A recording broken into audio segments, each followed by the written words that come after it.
Good afternoon, dear partners. Like to present myself and also my colleague. My name is Steve Noel. I'm VP of Microsoft Sales and Development, and I have my colleague Sebastien Coty, which is our Azure technical specialist. So this afternoon, we have the opportunity to present the Azure Excellence Program. If you're familiar with the Excellence Program, it's a project or it's something, a program that we devised probably a couple of years ago. We've had a few partners that have actually had the opportunity to go through the excellence program.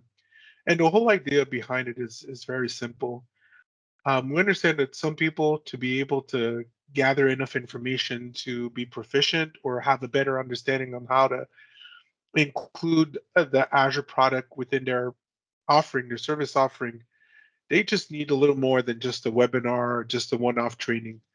This program is was developed so that you get a broader understanding of Azure, and we're going to have two sessions. So a first session, and then Sebastian is going to elaborate in the on the with the agenda, but it's going to be the core principles and services around Azure, and the second one is going to be more on how to build how to build an Azure offering with the calculator, understanding what's what makes it be cheaper or more expensive, all these different things.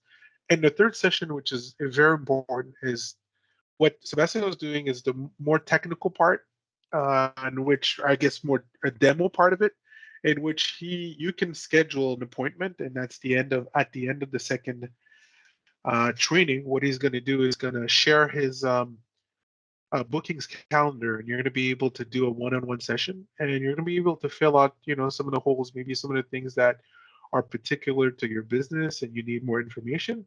But most importantly, he's going to set up test environment. It might be an environment that you could use to do demos, another environment that you could use to do some testing and get familiar with the environment. But the whole idea of that about this program is to give you all the tools to really get started.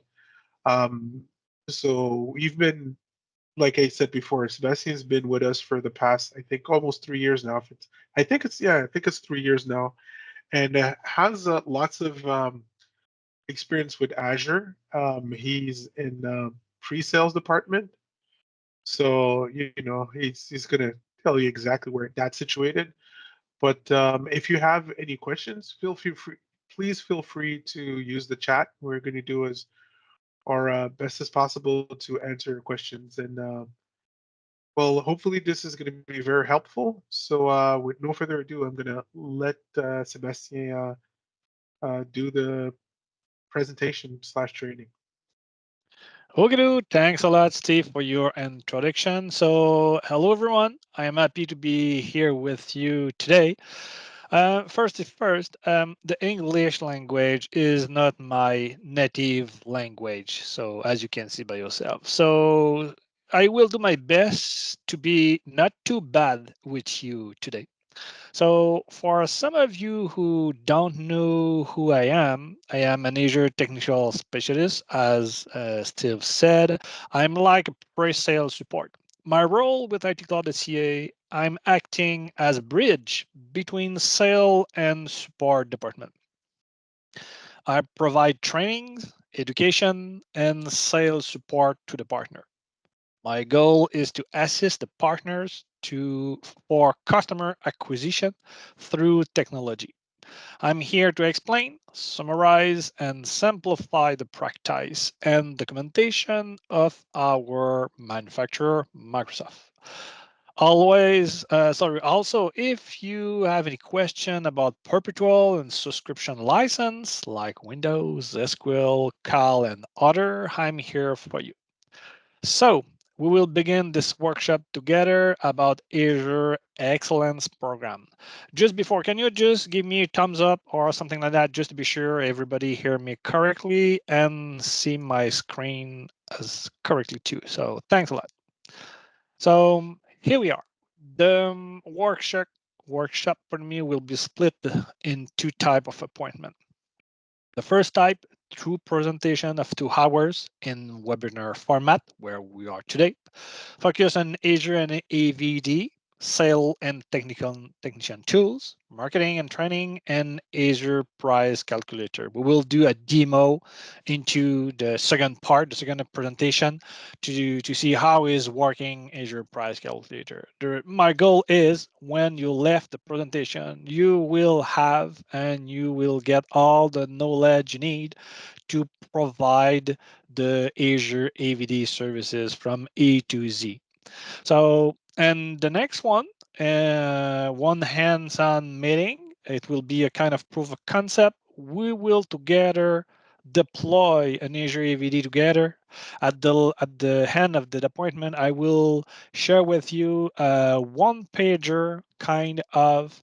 You will have all the steps to start the deployment from the Azure plan to the connection to the security backup and other stuff like that. So this is only a one pager to don't forget nothing.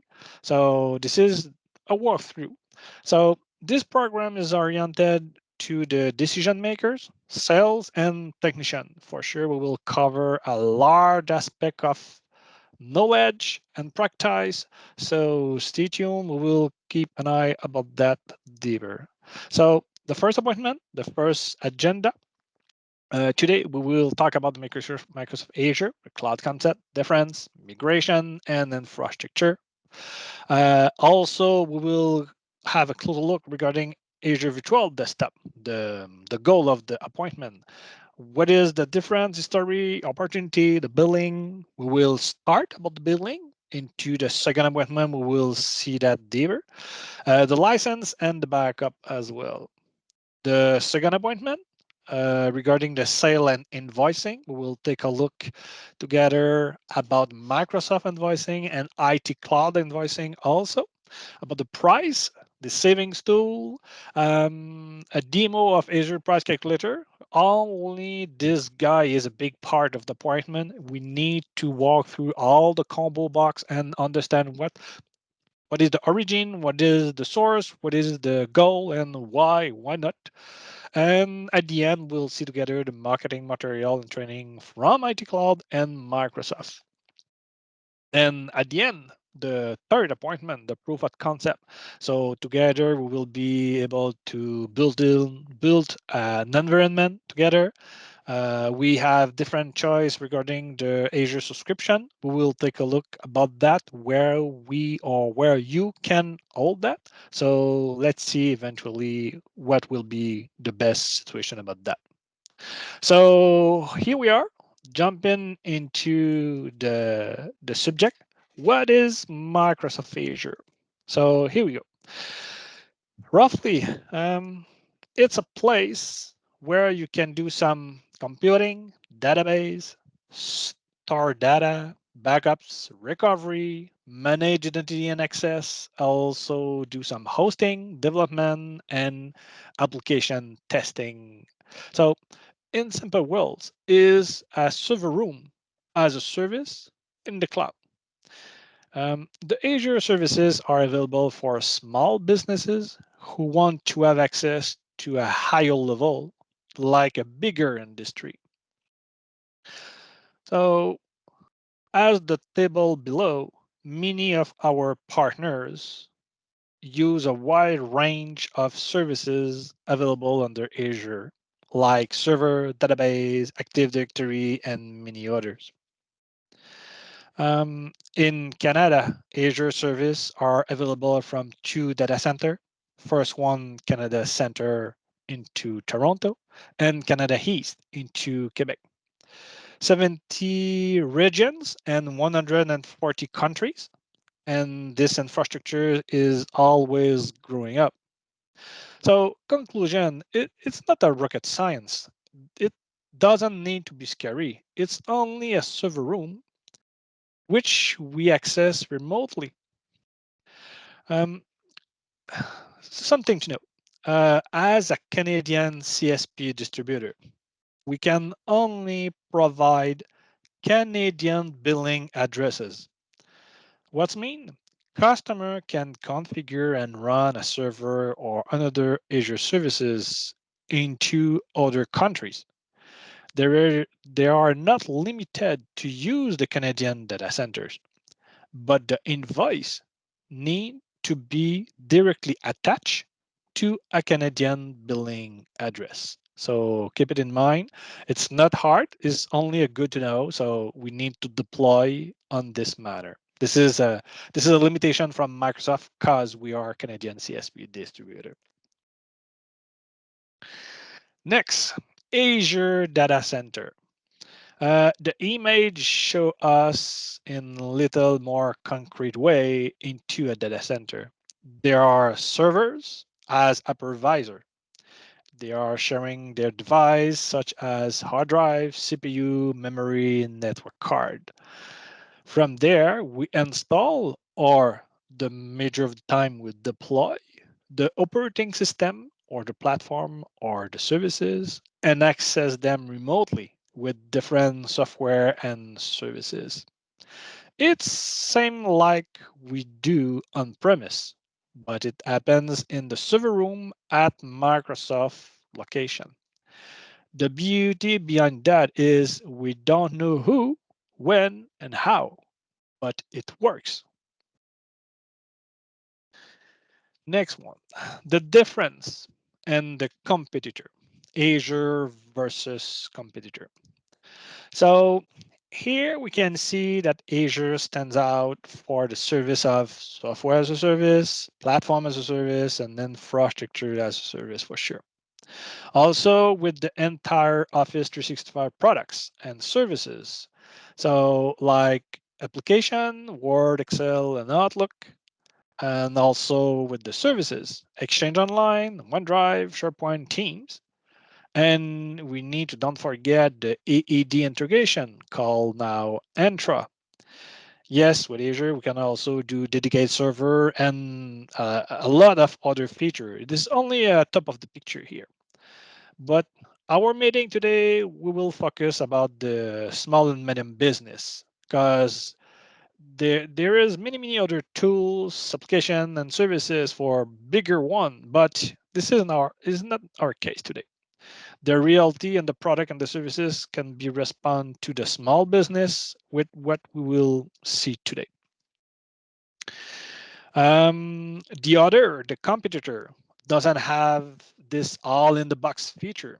They can talk about VPS and dedicated server 2 and other feature, but nobody can provide the same range of infrastructure, platform, and software under the same umbrella compare Microsoft Azure. So it's why it's what we want to display here. The idea and all around the house from Microsoft Azure, we are able to play in many direction, and the customer can stay here and get all the product and the services they can need to work correctly. Responsibility of the cloud services. The next slide will let me to introduce the responsibility, the vertical needs, but with an easy understand picture. With a project that probably everyone know very well, the pizza as a service. This is the perfect example to understand the concept. So from the left to the right, we saw some vertical of responsibility.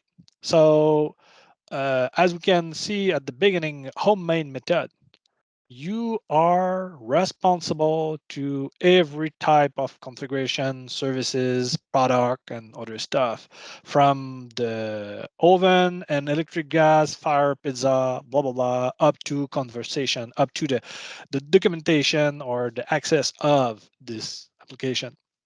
So if we continue on the right, with the global kitchen, as we can see, the two of bottom oven electrical and gas is already provided by the vendor or managed by the vendor or manufacturer. So if we continue with the takeaway again and again, more and more services are not the responsibility of the customer. So it's easier again for the customer. And at the end, at the right, at the party type, Only the conversation is the responsibility of the customer. All the rest is already in place, already available. So the idea here is here from the left to the right, get less responsibility and get more services. And about this into the real world. So here we are looking the reality of the term. The comparison are made with the three products that we already know. Azure as like an Azure infrastructure as a services, the AVD, the small red new A icon as a platform as a service, and Windows 365 on the right, like a software as a services. With a small parenthesis, I know. The RDP, not the AVD, pardon me, is kind of platform as a service slash infrastructure for sure. The AVD is a server under the infrastructure, but the AVD services is provided as a platform because nobody need to work or have the responsibility regarding the virtual machine, operating system, and the runtime. Microsoft take care about that.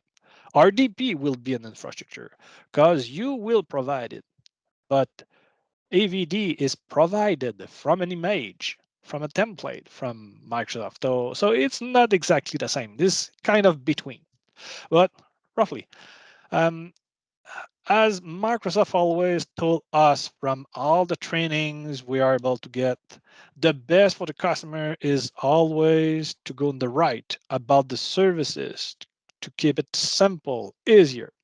And the best for the reseller as well about the recurring fee and the connection or the limitation with or the responsibility with the customer. So the reseller always provide any services and provide the product and about that. We always trying to be on the right. Else we can go on the left as platform and infrastructure as service. For sure, today on-premises infrastructure are and will be again and again for different reason or limitation from the SMB industries like CNC, robots, or flow operation or workflow or something like that. The idea here is we try to provide the best and suitable design and architecture for the final customer. There is no one solution fit all or something like that. We need to have a good discussion with the customer what they are and when, where they want to go and adjust or select the solution as we need depending of the quantity or the level of the responsibility where the customer want to play with. The modern workplace. What we want to show you here is the location of the product of the services. As we can see during the animation, all the product and the service are on the right into the balloon. So the identity, the access is under Microsoft. And with Azure, we are able to play with database, services, data, and all the other services from Microsoft, like OneDrive, SharePoint, and Exchange Online, and application could be under the cloud. So here, in other words, it's a serverless scenario, which allow user to work around the cloud. They got the benefit from the flexibility and the security offered by the manufacturer. The in-place or remote workers can get access remotely where they are around the globe. The end user experience, the security, and the performance still the same. The company will be free of charge about the on-premise responsibility regarding the infrastructure. But of course, it's a goal, it's a wish. But the difference with this slide right now is easy to see that the product and the services are on two different places. Some are in the cloud and other remain on premise. Some services are limited, like the CNC, robot, and other device linked to the equipment or the flow operation, like I said from a few seconds ago. We can talk about the big data, could be a limitation. The speed internet, the latency could be also, and some other stuff linked to the operation.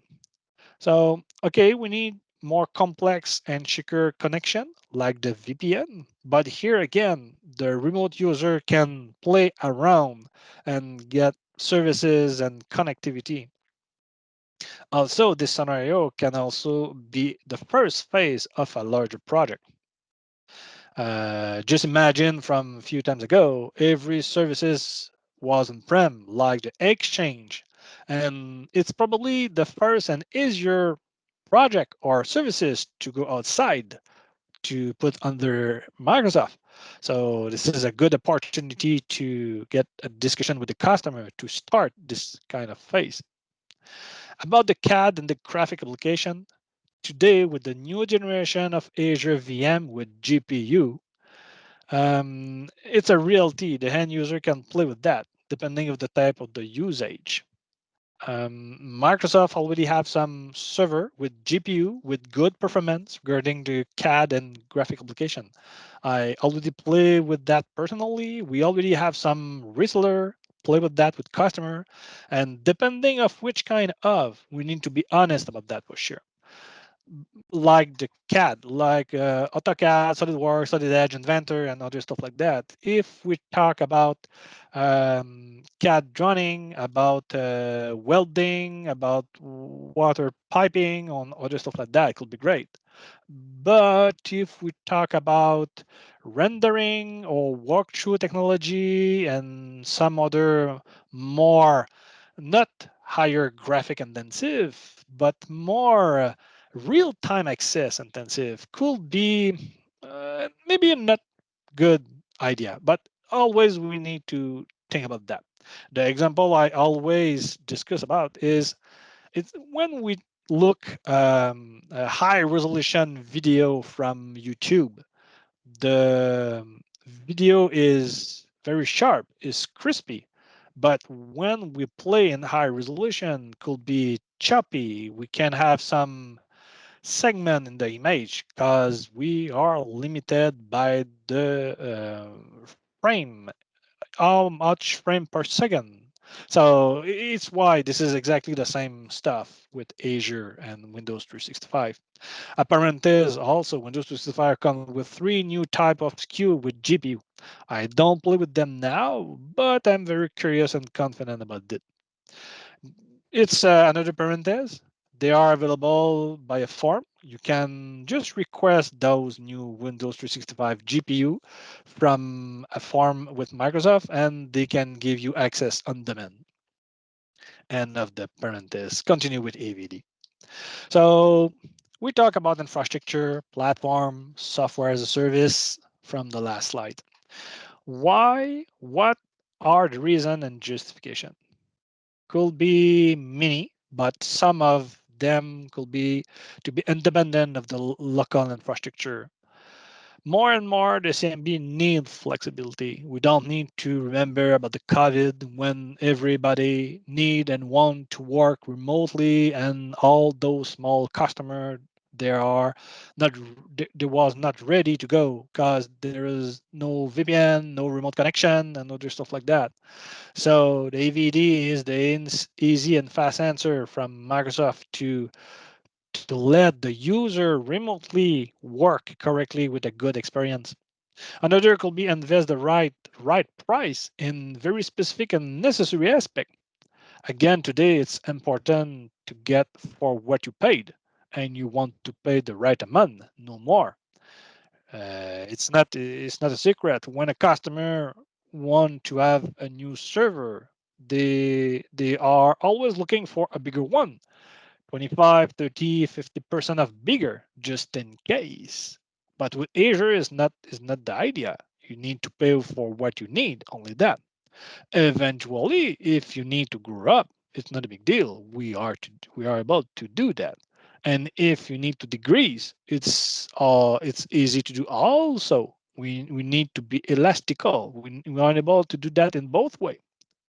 And another could be use the functionality as needed only. Why design and deploy a too much bigger solution when you don't need of? So it's why we talk about the pays as you go model here. The user of the service pay for what he consume only, no more. After that, the customer can focus on the business process. He can play with them when needed, increase or decrease the power of the resource. We will see that later, and probably again into the Azure price calculator demo. I will play a lot about that. Two, when the customer needs, Microsoft can provide many third-party services from the marketplace. So it's very simple to respond and fast respond to the customer when they need more than the only infrastructure. So it's why we're talking about all as a service. So from Microsoft Azure is easy to go. Here we have a small, let's compare some difference between on-prem and Azure. Um, the idea here is to help you to practice your sales pitch, to develop your understanding and arguments about the different aspect and advantage. So on the left, on the right, into the red corner, the on-premises. So it's not a surprise. Physical installation could be hard to achieve, could be a bad thing compared to the Azure. All the responsibility regarding the air conditioning, the energy, uh, could be a showstopper too, depending of the need of the goal of the customer. The redundancy could be limited or expensive depending of the customer. The capacity too. Hardware management is your responsibility. Monitoring too. If it's not already included, you need to provide, develop, design, and purchase or get agreement to get more information. So the initial effort is larger for sure. And we talk about capex. So the customer need to uh, cash flow, play with the cash flow, and just pay the money about that. So compared to the Azure, so the performance is as you need. So we are able to scale up and scale down. The security regarding the conditional access and the MFA is probably the most or probably the game changer about that. So easily out of the box, the customer can have a more secure environment and get more control of that. The speed of deployment is, we don't need to talk about that, is amazing compared to on-premise for sure. Decentralized management is easy to do, redundant if needed. If not, you don't pay for. The automation is the same thing. Backup is already included. And if you need, you can have access to some disaster recovery option. If you don't pay for. Metric and alert is already included. If you need more, you can pay more for more information. Changeability and logs is the same thing. Role access and control. So we have more granular access to manage the role and responsibility of everybody regarding Azure. It's an addition of Microsoft Admin Center. We are able to play with the role, the R back role with Azure. Of course, platform and other software as a service offering from the marketplace, and for sure, this is operational expense. So this is not the same thinking about that. Um, for sure, the three game changer about that it will be the elasticity and conditional access and MFA regarding the security. After that, the file server migration. Yes, so here we will take a look regarding the criteria where we need to observe when we talk about the migration. It's not really different compared to on-prem to on-prem. When we change of server or server room or you move your data, it will be the same. But we need to, yes, so keep in mind some factor about that. So when we need to move from on-prem to the cloud, an amount of data, by example, 1 terabyte, could be less, could be more. There is some option, there is some manner to achieve this goal. So we need to have a good look about the amount of the data. The data structure is the same. If we have network drive layer, network attached storage, disk, SharePoint, OneDrive, and Team, if your customer is already there, it could be easier. If your customer is already under another tenant, we need to move, so we need to take care of the capacity adoption regarding network drive layer. So let's get an example. If your customer have older one user maybe, so the capacity of change, it's sometime a limitation when by the past year after year every user use the network drive letter and tomorrow you plan to upload into SharePoint, OneDrive, and Teams, the manner where or how the user access the data will change. So we need to take care about that for sure. We are able to connect Drive to those services also, but depending where and how. So just keep in mind about that. It will be a change regarding the end user, so we need to take care application. So depending of the type of like Sage, Akamba, Dynacom, this is client and server application. So as we know, we are not able to move or deploy Sage, Akamba, Dynacom over OneDrive, SharePoint, and other cloud data storage for sure. So we need to take care what we have. So we need to move and keep client and server close enough together to avoid any latency, corruption, or other any bad thing. As I said from a few seconds ago, CAD, big data, or graphic, or something like that could be a thing to understand. So could be a criteria to know how we will achieve that. The second part is the option of depending of the origin, depending of the type, the capacity, or the load. So by example, for SharePoint, yes, we have third party to do that to achieve this goal. Microsoft already deployed the SharePoint migration assessment tool to do that. We are able to move Team, SharePoint, and OneDrive. Probably the simplest, the more simple method could be the copy and paste local data up to Azure, depending of the quantity of and depending the structure. For sure, we need to keep in mind the security will be or need to be redo or replicate or redesign or just stuff like that.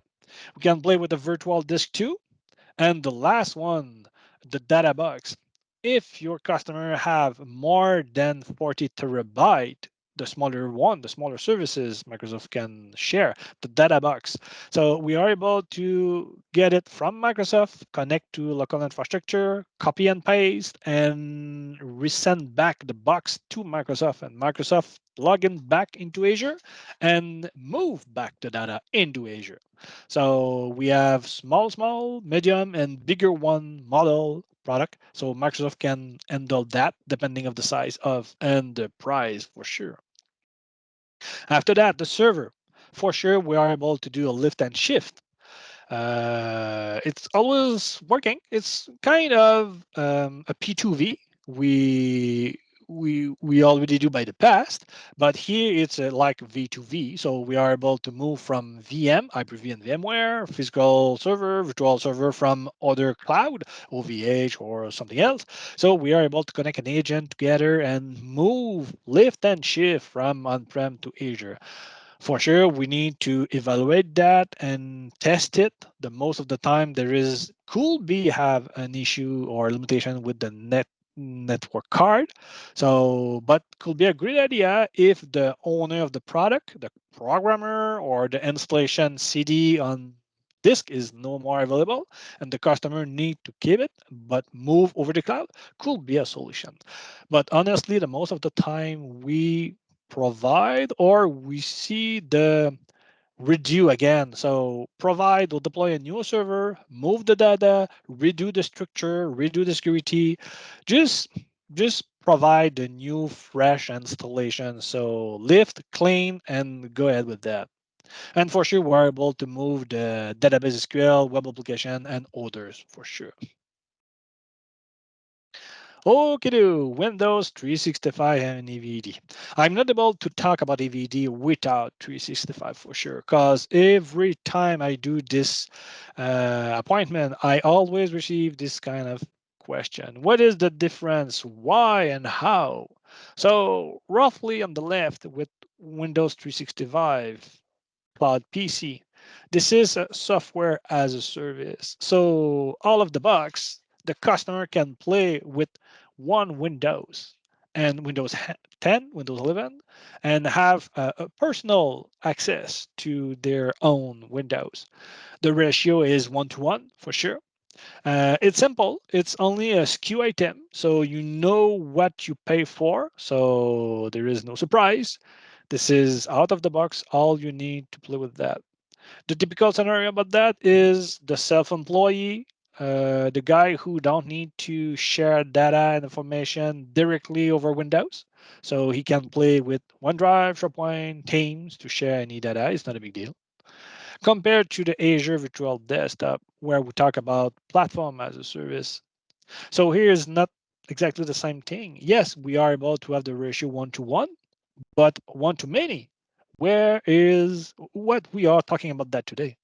So the typical scenario with that is the small, medium, and bigger company who want to share the response, not the response, share the infrastructure and the price about the server to many user. Exactly the same reason regarding the terminal server or RDS. So here we are. AVD can play with Windows 10 and 11 and Windows Server 2019, 2016, 2019, and 2022 as well. So this is a multi-session. So exactly as RDP. In a few slides, I will do a very close comparison. So here we are. Both of them have a good answer for a remote worker experience. Windows 365 is for ratio 1 to 1. Windows 10 and 11, only that. Um, for sure, we have three different versions: business, enterprise, and frontline. The most of the time we work or we deploy the enterprise one. So it's depending the need of the customer. So depending if this is a self worker or a few computer together. Yes, we have some method to connect together, but we need Azure too to do that. So the most of the time when we compare Windows 365 to AVD, AVD bring up and have a better end user experience and manageability for the reseller. So, but as I said, it's always case by case. But the most of the time for SMB, this is Azure Virtual Desktop is the best of. RDS versus AVD. So, oops, sorry about the French. Is compare. So, yes, what is Server Terminal compared to Azure Virtual Desktop? So, a Windows Server Terminal is a Windows component which allow a user to launch desktop or an application. Okay, on a remote computer, makes sense. Based on Windows Server. Based on Windows Server through a network connection. Oh, okay, under a network compared to Azure Virtual Desktop. This is a service based on Azure, okay, under Azure, which allow a user to launch desktop and application, also compared to Server Terminal. On a remote desktop computer, also based on Windows Server and Windows Workstation. There is difference here. Beyond the internet, oh, it's not limited to a network connection. So without any VPN. As we can see at the bottom of the screen, on the left, RDP must access the local infrastructure, port 3389, and a VPN to be secure for sure. And we can deploy desktop application on Windows Server. Compared to the right with the Azure EVD, we are able to deploy desktop application based on Windows Server, but also Windows Workstation, port 443, more secure, under Azure.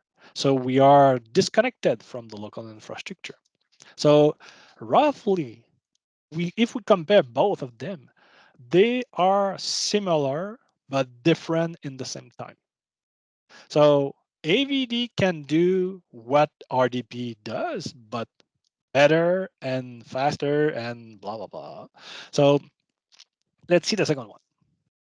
So let's compare the both on another way. So here we are. We see on the left the most simple model, a server with the port 3389 open, exposed without any VPN. Redirected or not, this is the same story. Okay, I know the image here is the scenario where there are no RDS broker and gateway. Remember, Microsoft recommend us the original architecture must be with a broker and a gateway. Unfortunately, today we still saw this scenario too often. Only a one server without any protection, VPN or something else, and the port 3389 is exposed to the cloud or exposed to the internet, pardon me. So this is the way, but probably not the good one. Anyway, I'm not here to discuss about that. This is not the goal. So next one, Azure Virtual Desktop. So on the right, no VPN required. Microsoft take care of the broker and the gateway, as we can see from the screenshot, and the SSL certificate as well. Microsoft take care of that, so we are able to connect over HTTPS. So the setup of the infrastructure is more simpler for sure. As we can see on the right, the end user experience could be similar, but the architecture, the security, the accessibility are different. So, as I said, AVD is like the RDP or the server terminal, but only better. Only that. Second one, AVD. What is that exactly? This is the question. So, here we are. Just keep an example. We have the end user connect over MSTC application on Windows Server 2016, 19, or 22. It's not a big deal. So AVD can offer the same experience if we just move over and we add the possibility to Windows AVD, the Microsoft AVD, pardon me. So Windows 10 and 11 are there. So as I said, Microsoft take care of the broker and the gateway and the SSL certificate. So the connection is more secure and easier for the end user. For sure, Microsoft take care, have the responsibility of the hardware in the back end. So the SLA is there for that. And after that, natively, several options are included with AVD. First one, the VM management, performance and capacity. So from few click of mouse, we are able to move and change and manage that depending of the size of the need of the customer. We can play 1, 2, 3 times per day at the size of. If the resource need to change, we need to shut down, change the instance, reboot, and voila, this is plug and play. From the next appointment, I will few draft about that just to be sure to well explain that. This is very, very easy to understand. We only need to see the screenshot about that. Next one, the desktop and application publish. So as we can see right now, we are connected to Windows 11 and we have access to the start menu as usual. So from AVD, we're able to deploy and share desktop and application exactly the same manner of RDS, exactly the same.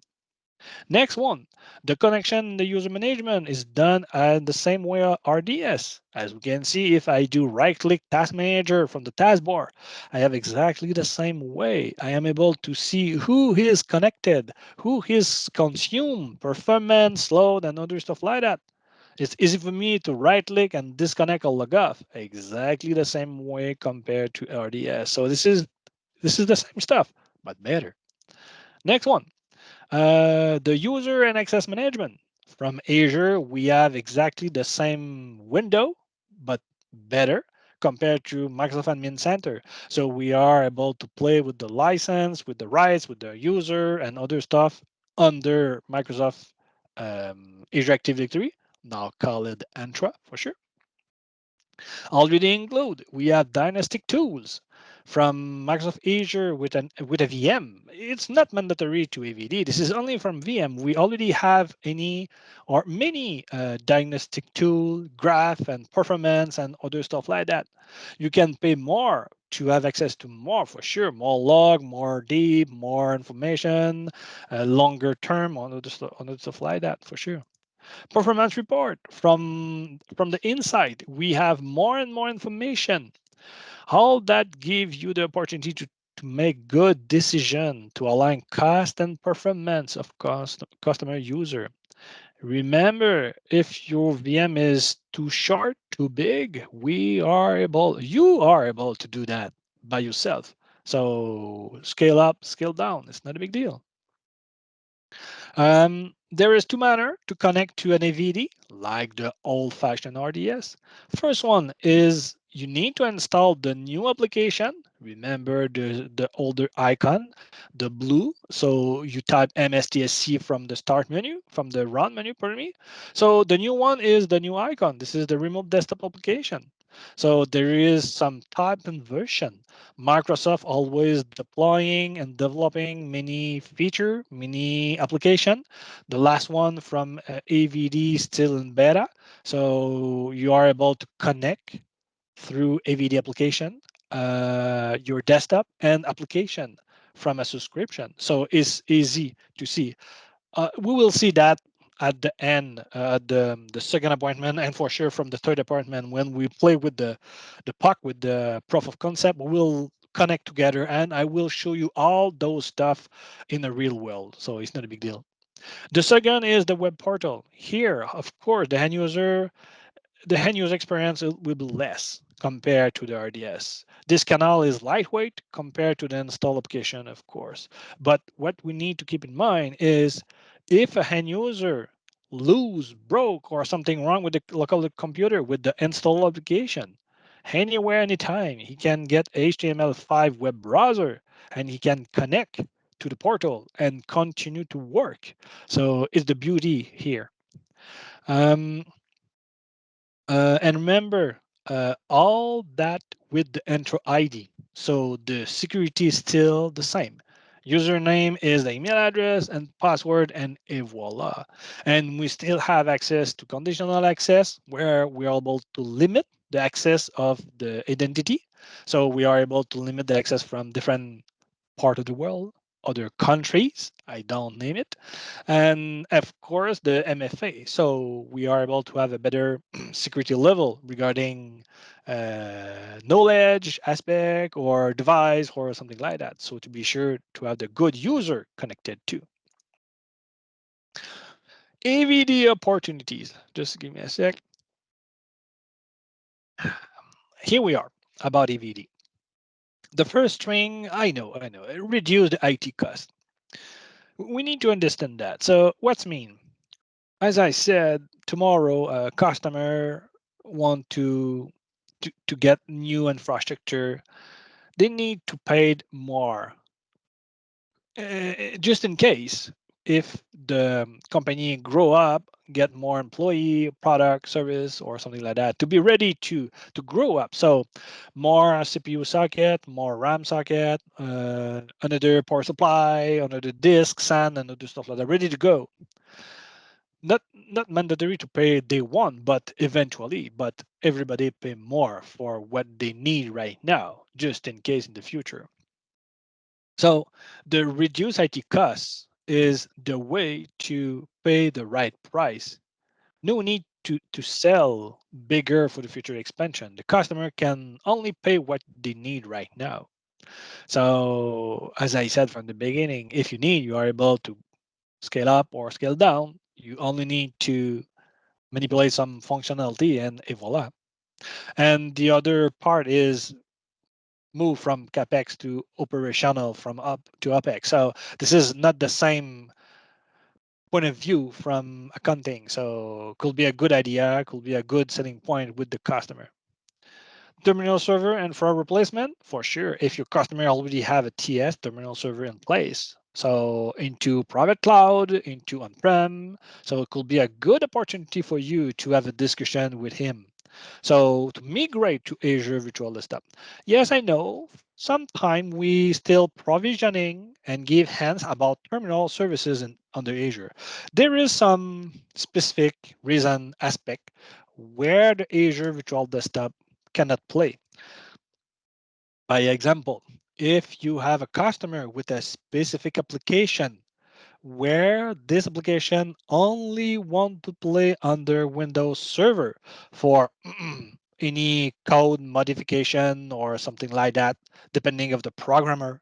Roughly, if the application doesn't play with Windows Workstation, could be happen. So this scenario, yes, we are able to use Windows Server with the AVD connectivity. So you are able to get all the beauty of AVD connected, pardon me, to a Windows server. So we will take a look deeper about that, but roughly this is a little bit different architecture and license as well, but easy to deploy like the AVD with Workstation 10 and 11.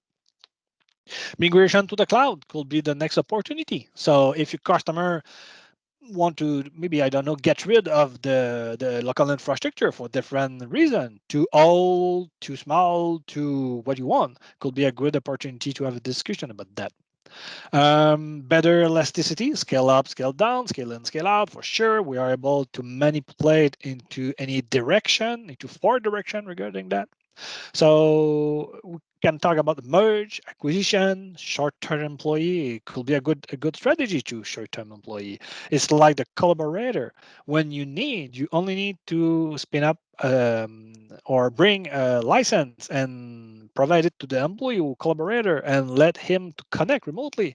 You will have the control on the environment depending or independently of the remote device where we talk about the bring you on device. So this is the good thing also. If your team is geographically distributed, this could be a good idea too. All the team, all the member have the same performance, the same experience on the data center, and they are geographically distributed. So they work around the world. So it's not a big deal depending on the time zone. So and for sure increase security. More and more end user just or company just ask us how can I do that to increase my security. So pass through the pass with the Azure Entra. So you will have the MFA and conditional access. Probably they are the two most or the bigger aspect about that. So there is some opportunity, some tricks, some idea to have discussion or yes, to get contact with your customer about that. Next one, the benefit. It's probably repeated here, but just to be sure. So the personalized experience. So your end user can have the good and personalized experience regardless the operating system. So they have the desktop start menu, icon, taskbar, clock, and other stuff like that, as usual. If you want, you can deploy application to, by example, the industry company where only need punch application to punch in, punch out, where when the end user just enter information into accounting or something like that. Could be an idea too, only to provide application. It could be lightweight. So it will be effortless and the price will be lower for sure. Any device connected, computer, mobile device, thin client, fat client also, you are able to use the computer as a gem box. You are able to strip down and just let the user connect directly to AVD. It could be a good idea to recycle to have a good impact for the nature. Next one, centralized and easier management from Azure Portal for sure. From Azure Portal, you will have an eye on everything about Azure, AVD, and other stuff like that from few screenshot. So you see by yourself what you can do and more. The secure connection, MFA, conditional access again and again with the SSL certificate, and for sure the cost optimization because we share the access of the VM per user per month. So the price will be better, exactly the same way compared to the RDS. Next, Azure Data Center. This is a good question. So here we are. From Canada, we have two regions, Canada East and Canada Central. Why and what different between? So to do a short story, everything into Canada East is already included into Canada Central. And this last one have more and better. By example, the difference between, as we can see on the screen, Canada Central have the zone redundant storage, the ZRS functionality. What is that? Roughly, Microsoft divide the data center in three baskets.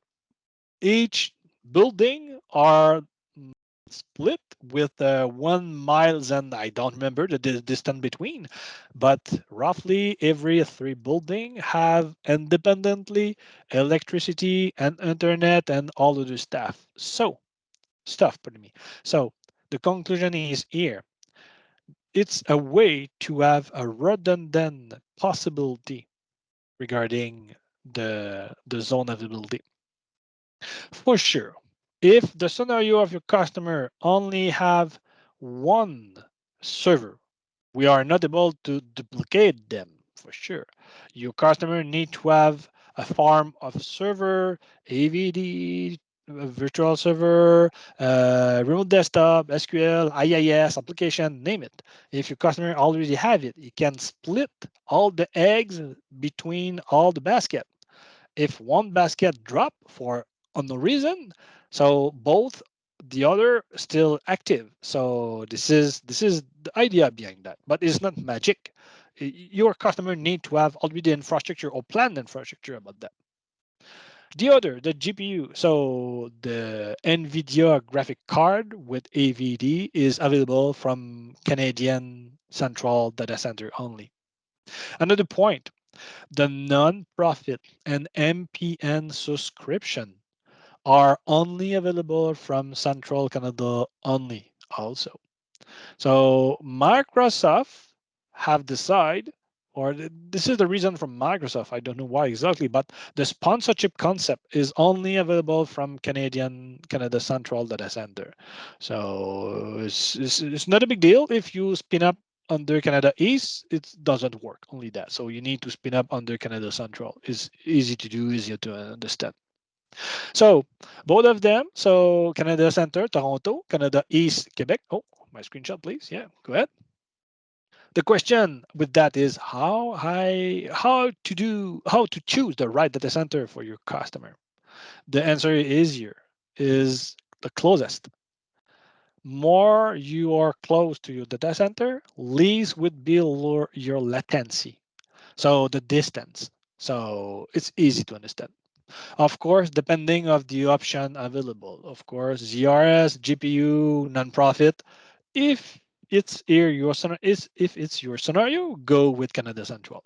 If not, close to you, Canada S, depending where is your customer. Only that.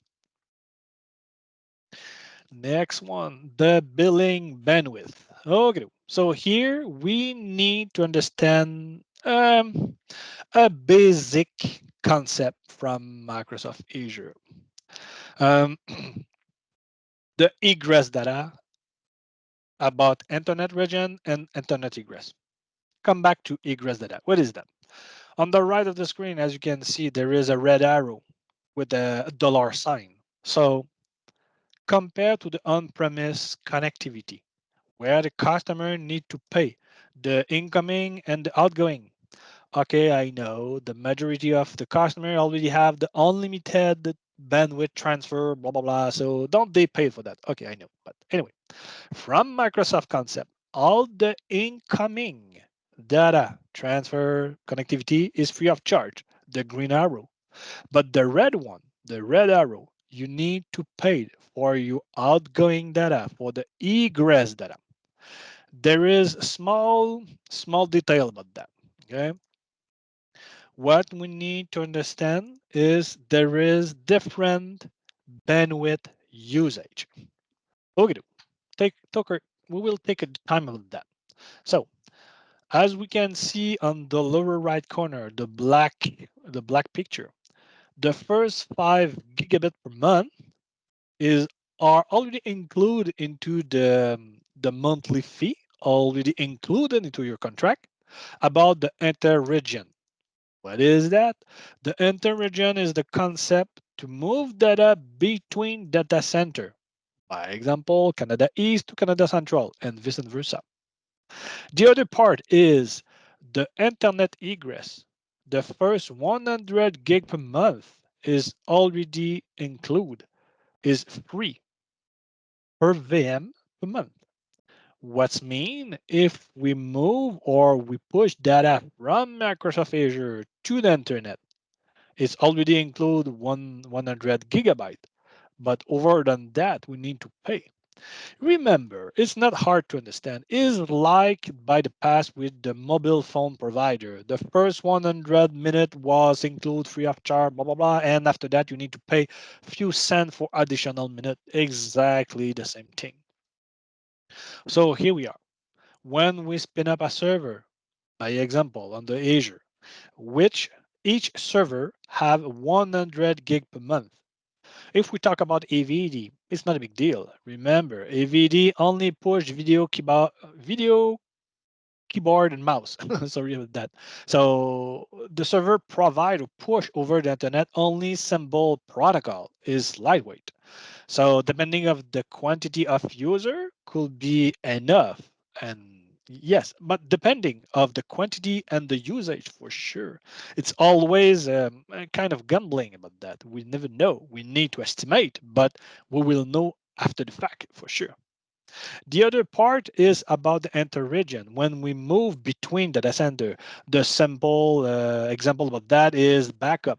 When we move backup between both of them, or when we have both server on both sides, the communication between is under another metric regarding the inter-region. So roughly what we need to understand here is per server, when we push over to net, we have 100 gigabyte per month, and when we move back up, we have 5 gig enter region. We will see that again and again during the second appointment about the Azure price calculator. Don't worry, I will spend enough time with that just to be sure that everyone understand correctly. Second, the backup concept. So here we are. It's easy here to understand that the data transfer from the previous slide, have an impact here regarding the backup. Remember, if you push data from data center to internet, you need to pay for if you're oversized, if you bust your 100 gig per month included contract. So for sure. Okay, so here there is a direct consequence about the traffic into the invoice. So let's start about the first design. So the inside Azure backup concept. So roughly Azure already have and provide an Azure services. It's not a software, this is a services. So this is a web page from Azure portal. And what you see, what you get. There is two buttons. So this is backup and restore. When you click on the restore, Azure will ask you two questions: restore a VM or restore data. If you select a VM, Azure will ask you again another two questions: restore the VM to replace the original VM, or just move beside the VM to do a test of recovery or something like that, but don't overwrite the first VM. And after that, when you click the data, Microsoft Azure will provide you a virtual disk, connect to the VM. You are able to open your file explorer as usual and deep dive and copy and paste folder and file. So, and after that, you disconnect, dismount the drive, and voila. So, as I said, this is a service of backup. This is not a software. You will have a simple interface to play around that. Roughly, the service of the backup is accordingly of the usage about the storage. This is the manner of Azure. Depending of the amount, the quantity of storage you handle, you will have the price about. We will see it again and again during this again appointment about the Azure price calculator. It's easy to understand. We only need to know. After that, flexible covering. So we cover the container and the content, as I said, and the type of the storage, local redundancy and geo redundancy. Roughly the difference between in is when you back up the data into the same data center. You put your two eggs into the same basket, and the other GRS, geo-redundant, you put your backup over the web into the other data center. As we can see on the right with the two red arrow, we are able to cross backup between the data center. Of course, there is a fee about that. Remember, all inter-region data transfer, you already have uh, 5 gig per month. But depending of your backup usage and size could be enough. The most of the case it is. After that, the outside Azure concept backup. As you can see here, there is the icon of S backup and Acronis. We are proud to provide those services for sure. But remember, as I can see on the red arrow on the lower right corner, the outgoing data, the egress data you need to pay for over the 100 gigabyte. So just keep in mind, the most of the time is enough, but depending between you and me as backup, the most of the time is enough. Acronis, depending of the size, the quantities, frequency, and other stuff like that, it's always depending. Um, the price, service, and usage, depending of your contract for sure. Recovery time could be something to take note about outside Azure. It's not a bad thing, but remember, if you play Azure backup inside Azure, you are with the same guy, with the same platform, with the same knowledge. Compare if you play with as backup Acronis, they are not complicated, but sometimes we need to have another technician to play with that regarding the access right, knowledge, or something else. So recovery time could be longer because another teammate need to play with that. And for sure, we need to inject or recover back the data from another data center to Azure. So keep in mind recovery according to the package for sure, depending of your contract with the distributor, reseller, and other stuff like that. But anyway, each type of backup has its advantage and disadvantage. There is no wrong answer about that. Just a bad recommendation to apply to the customer scenario. You first have or you need have a discussion with your client to see what their goal if they want to put all eggs in the different basket or not. If they want a managed services, a 5-star services like as backup. Because remember, the backup services from Acronis or backup services from Azure, it's your responsibility. This is not a service. This is not a managed service like as backup. If your customer wants to sample services or manage it, depending. If they already have a service or technology in place that can support Azure.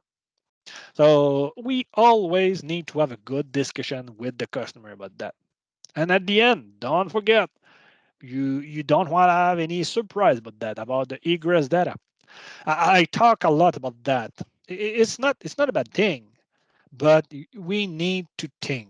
Honestly, each month, I give hands to reseller to deep dive, to summarize, to explain the invoice about that from Azure. Because it's not hard to understand, but we need to understand. So depending, and it's happened too many times. The most the better example about that is a technician who want who want to be a smart guy, and you know what, do a backup and I will put it on my storage, OneDrive, SharePoint, outside of the company. And you know what, the small technician just push the data from Azure to the cloud. And imagine one, two, three times a server, depending of the size of the drive, compressed for sure, but depends. So some customer can get surprised about that. And for sure, this is a consumption model, pays as you go. You always receive the bill after the fact. So yes, this part of the invoicing will be covered again into the next appointment. I know I told you a lot about that. I just want to know, or just to be sure that you will still there on the next appointment. Next one, the margin, the monthly commission on IT Cloud. This is so a frequently question. So what are the margin? You can see it by yourself. So it's easy. Go yourself from the IT Cloud Partner Portal, click on the price list and margin. You will be able to download the PPG, the GPP, pardon me in English, the Global Partner Program. And you will see the section about Microsoft Azure, and you will see the graph. It's easy. So it's depending of your partner level and the invoicing model, depending if you are direct, indirect, prepaid, or pardon me, credit card. So it's up to you. Next one. Yes, accordingly or in theme about that, Microsoft Partner Network Program, the MPN program. In addition about that, so there is MPN program. So depending of your previous or current commitment, if you already have competency or designation, it's possible for you to obtain or get back a certain percentage. As we can see on the right about the graph about that, 4% on concession of Azure and under CSP, 10% of reserve instant and saving plan incentive, and 15% of customer ads. So depending if you already or if you acquire designation. So for more information, please get contact with our director of partner success, Majida Razi. So I just put the email here. You are able to click over the presentation. So Majida will be happy to assist you, explain you, and guide you about this Microsoft Partner Network Program if you are able, and what is the price, what is the rules, and other stuff. So yes, go ahead and contact Majida about that. Next one, the Azure billing. Okay, so we will start smoothly about that. The next three slides are only about the Azure billing, and this is a major part of my next appointment. It's not a bad thing, but we need to understand this is easy, but we need to take time off. So roughly, when we start an Azure subscription, it's always under the pay-as-you-go model. So you pay for what you use. So if we start a VM, we start a services, a network, or something like that, you paid with an hourly rate by hour, and you receive the bill at the end of the month. So um, there is three concept when you can move from the pays as you go to another level. Um, the first one, the first style to reduce and fix the monthly fee is the reserve instance, is the most common for SMB. As you can see, I just draft a green arrow about that. This is true. This is the best, the most suitable for the SMB. I will explain it into the second slide. The next one, the saving plan. As we can see, there is a red arrow. So this one is more designed for large and very large company. I will explain it later about that. And the last, the Spot. Spot is specialized for test and work sequence. Few times we saw some partner play with Spot regarding the proof of concept, demo, trial, and some other stuff like that. Could be a great idea. I mean, if you only need a server for 1 to 2 days, the Spot is not a big deal. Roughly here, Microsoft let us use unused capacity. But the deal behind is if Microsoft claim this unused capacity, your VM, your service will be unplugged. So in productivity area, it could be not a good idea if you know what I mean. But for a POC or a test or trial demo, it could be great. It's not a big deal if you need to reboot again and again. And the discount and very interesting about that. So let's see if you need it. But keep in mind here, what I want to explain to you is reserve instance is the more suitable for the SMB. We'll see in detail in a few next slide. The next slide. Yep, I just put thumbs up again and again. So yeah, the reserve instance is the most probably um, the majority. I don't have any percentage, but probably 95 or 90 something customer already play with reserve instance. What we need to understand regarding the billing concept, as I said, when you start a VM, a subscription into a VM, you begin with the pay as you go model. So you paid for by hour. It's true. When you shut down your VM, you don't pay for some part of the dependency. I explain myself. When you have a VM, you have an instance, CPU and RAM, you have hard drive, you have network card, and probably backup as well. When your VM is shut down and disconnected, you don't pay for the instance for CPU and RAM. For sure, there is no electricity, but you're still paying for your hard drive. This is a reserved space for you or for your customer. You don't pay for your network card. For sure, there is no electricity, but you're still paying for your backup, depending of the amount or the quantity of the storage you have. So it's true and not. You pay and not depending of the services, depending on the dependency. But what I want to share here is marketing design from Microsoft is not too bad. Microsoft already think about that. When you shut down a VM, or in other words, when your VM is up and running more than 6 hours per day, you don't have any financial advantage to shut down. You must go with reserve instance. I said 6 hours, depending of the size, quantity, and other stuff like that, but it's around that. Just keep in mind that most of the CMB business run around 8 hours. So yes, the most of the time, the best is to engage a reserve instance. Of course, if you have a server, maybe a few hours per week, good idea to do that. But this is a specific scenario. How is working the reserve instance? You need to see that like a DHCP. What's mean? When your server boot, as I said, you are at pay-as-you-go model. When your server boots, they take a look if there is a reserve instance. If yes, boom, the reserve instance price will be applied and you switch off pay-as-you-go to reserve instance. Et voila. If there is no reserve instance, the VM will take a look again and again, 1 hour under 1 hour cycle. So 1 hour later, do I have? No. Again, and again.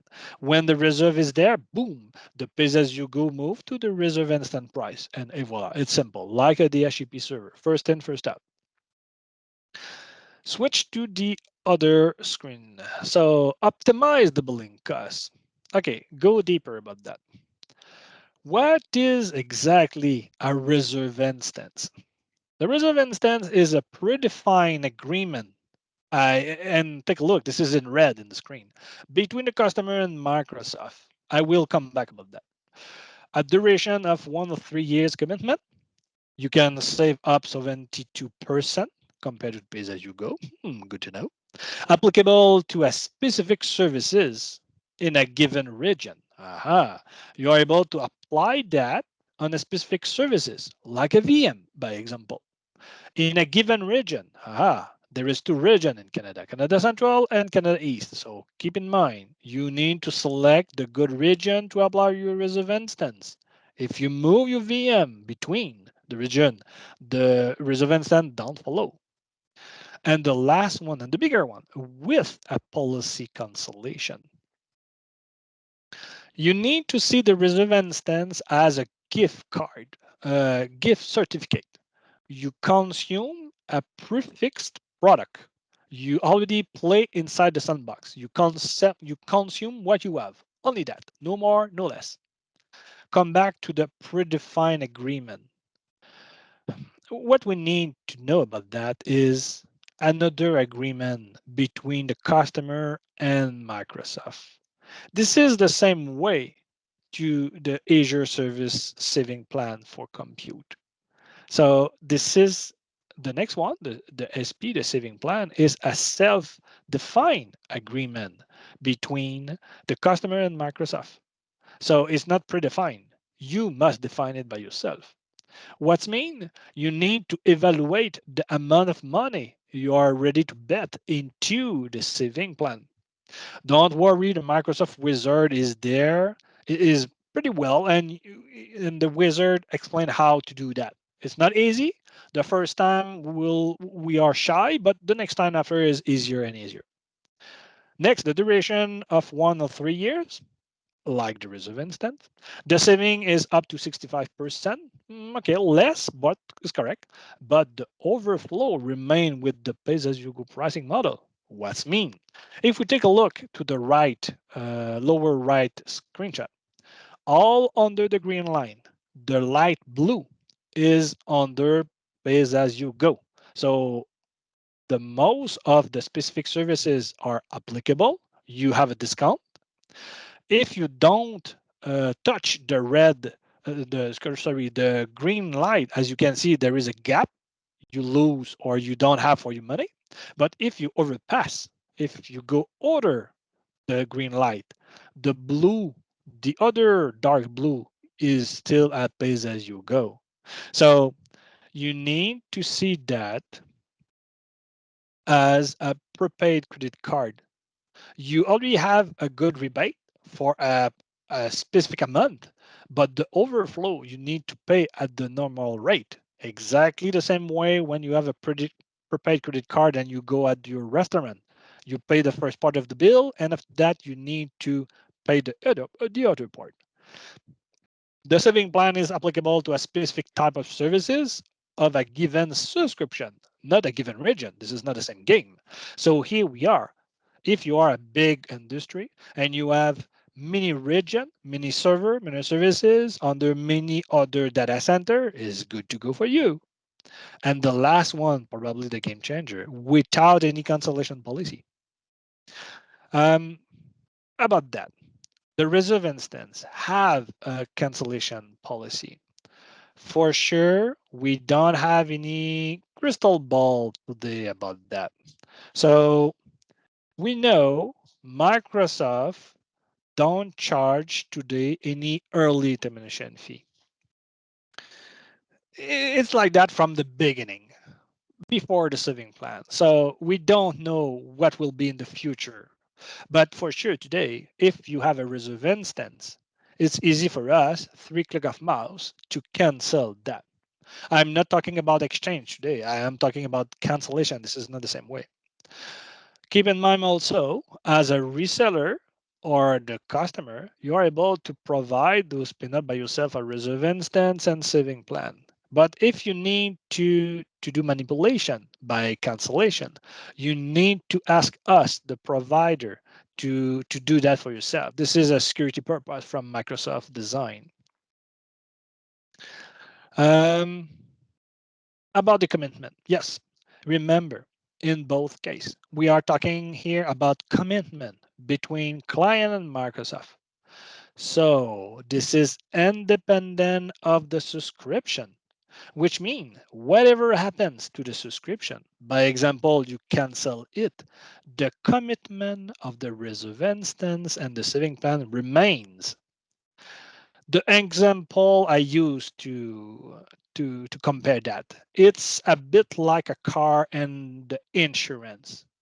There are those two are joint services but independent. When you cancel one, don't forget to cancel the other. Conclusion: if you close your subscription, don't forget to cancel the reserve instance, saving plan, or any other items from the marketplace. They are independent agreement from the plan and subscription with Microsoft and the customer. Yes, I can again some thumbs up. The green one for the reserve instance and the red one for Azure saving plan.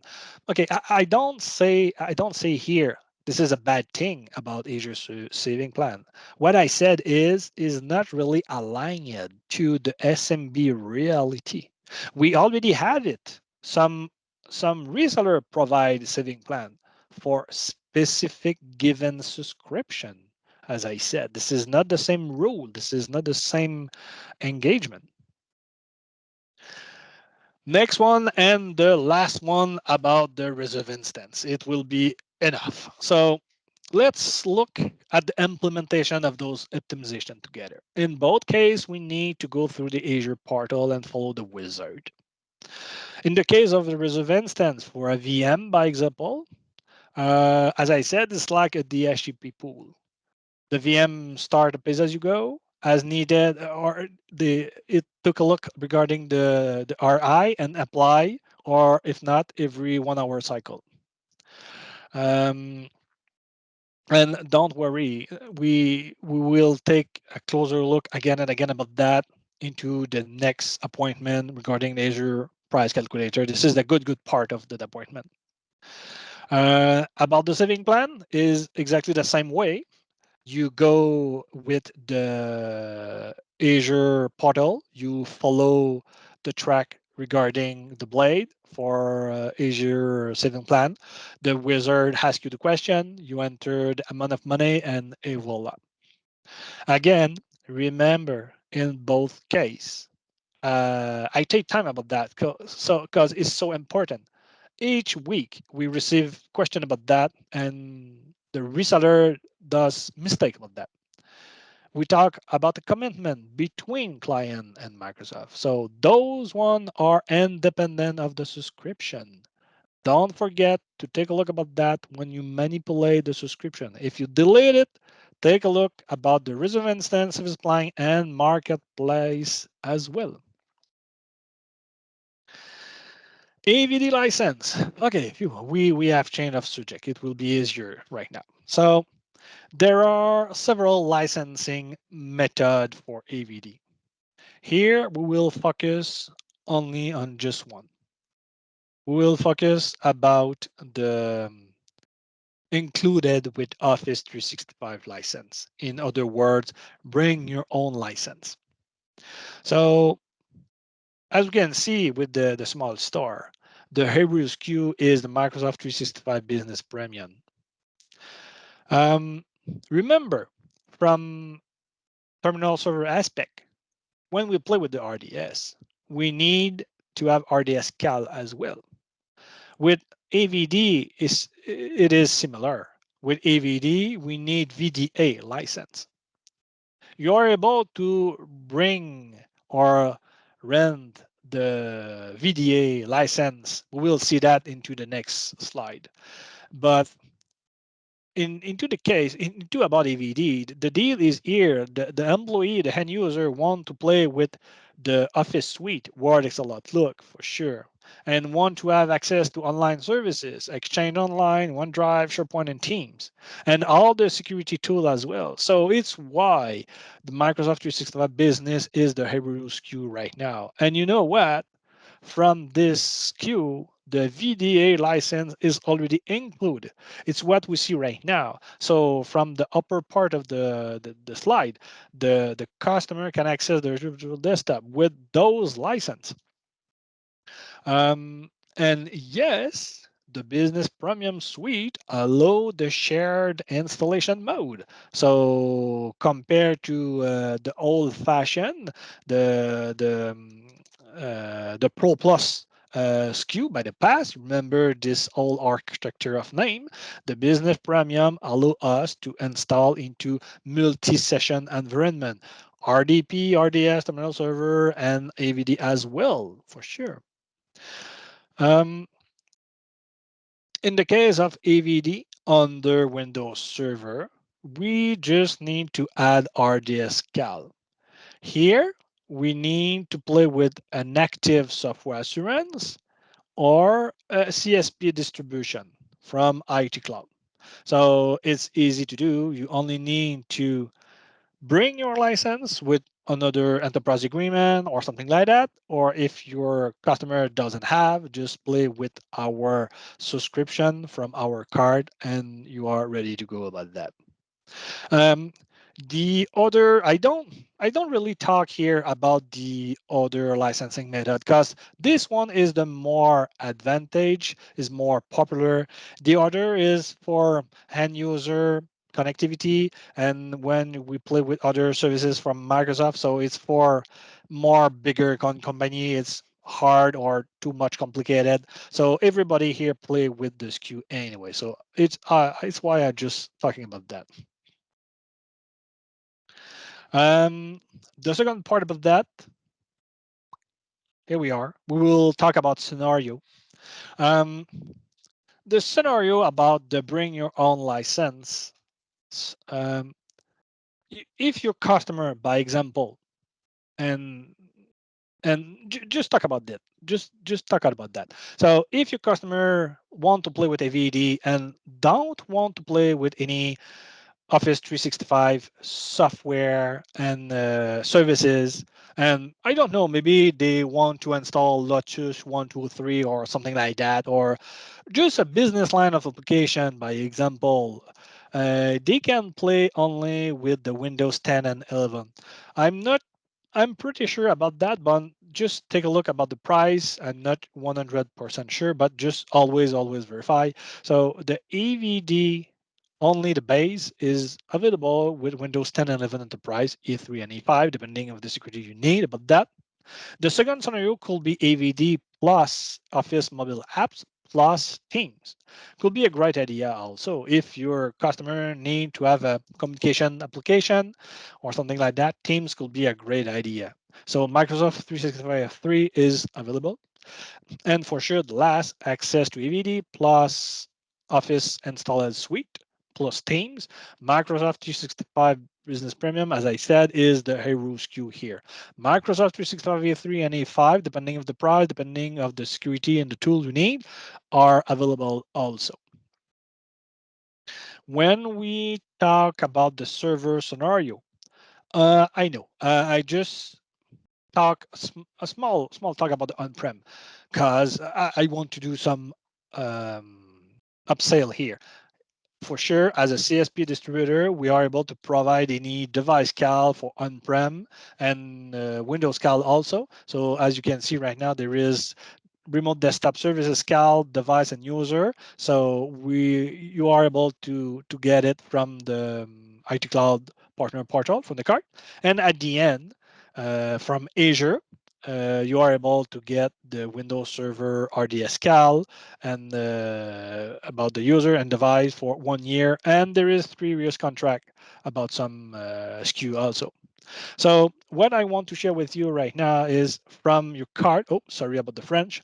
So from your cards, you are able to see that from the new commerce experience, fuel license still available from legacy, from educational and nonprofit. But as you said, as you know, probably Microsoft is working about that to move over from new commerce experience. For sure, the next one, perpetual software and subscription software also. And the most important about this slide, always validate the price. And as I said from the beginning, another part of my job is give you ends or help you, assist you regarding the license. If you have any inquiry or any question about that, I'm here for that to give you response. pardon me, response or see what you need regarding the license on-prem and of course on Azure. Roughly, this is the end. I add this morning frequently asked question because this is the second time I do this presentation. We already done that in French this morning, and we received this kind of question. I think this is a good point to discuss right now. So, regarding the Azure subscription about the non-profit, the first line.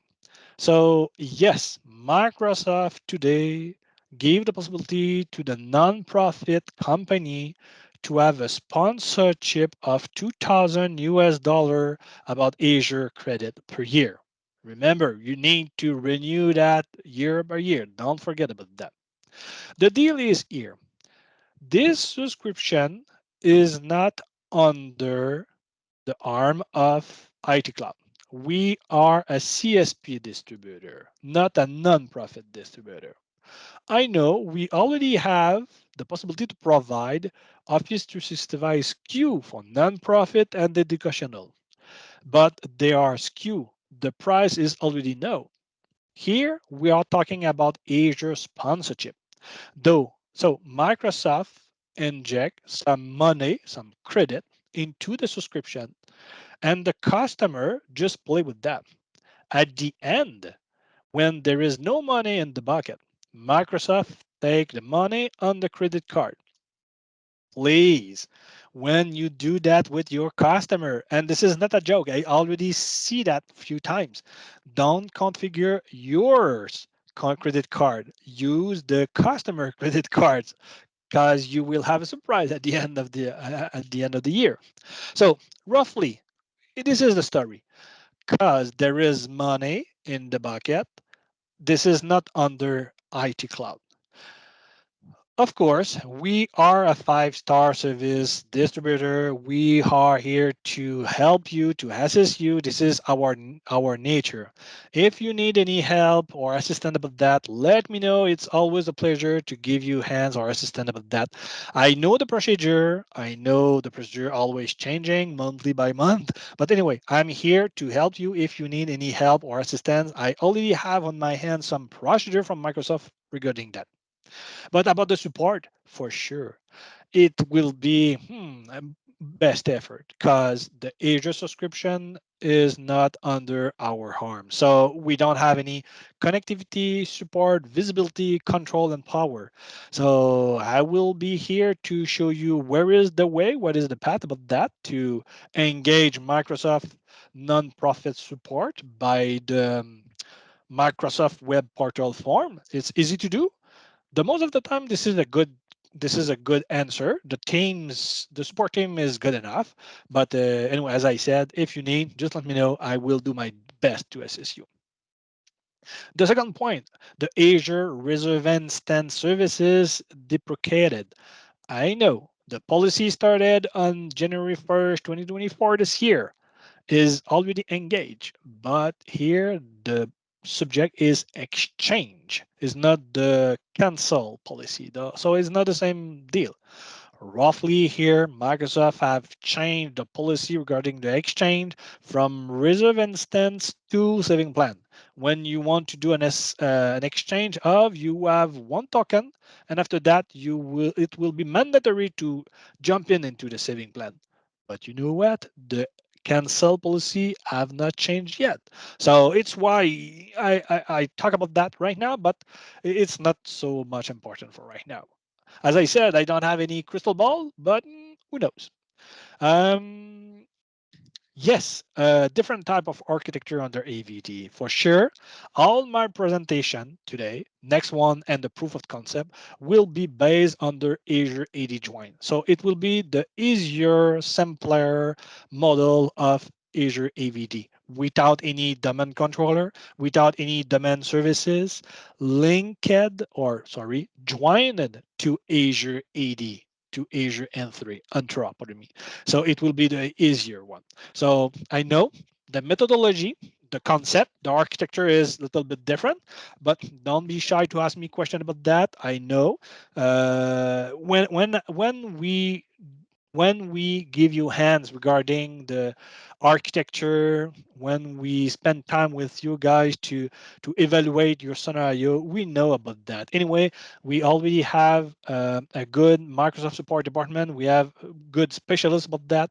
If I need, I have the possibility to ask someone to jump in with me to do a higher level architecture as needed. So don't worry. Um, the last one, AVD and Microsoft Team. Yes, there is an optimization pack from AVD Image about Teams. So, and it's why it's our recommendation when you deploy and you don't install, you deploy an EVD based on Windows 10 or 11. Please select the included apps image where the Microsoft application suite is already installed.